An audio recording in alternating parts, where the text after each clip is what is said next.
Fullerenes are C60 molecules. How many fullerene molecules can be made from 1 mole of carbon atoms? Okay, and we were given the Avogadro constant is 6.02 times 10 to the 23. So you need to have learnt your core knowledge here. The Avogadro constant is equal to the number of particles in, or number of atoms in this case, in 1 mole. So that many atoms equals 1 mole.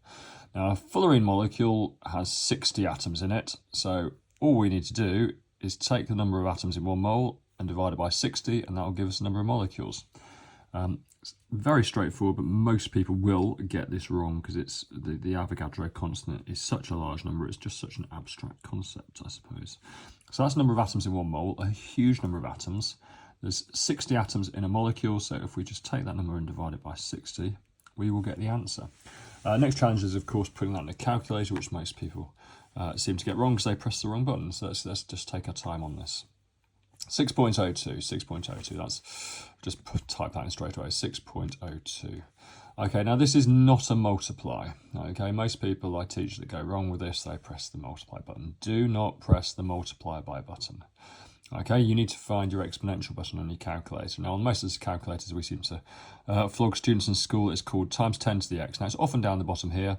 When I was a kid at school, it was called EXP, exponential, and I've seen that on some kids' calculators I still teach today. If you're stupid enough to be trying to use an iPhone to do the calculation, it's actually called EE, but you can't use an iPhone in exams, so just don't use it. Anyway, it's that button there, so press that button, times 10 to the x. Okay, and that's now done times 10 on the calculator there. So we've done the times 10, now 23, 2 and 3. Now we press divide, and by 60. And that will give us our answer. 1.0083 recurring, and most importantly, you must put this in the end, times 10 to the 22. So that's write that there. It's going to be 1.003 recurring times 10 to the 22. All these questions and more on elshamhighchemistry.com.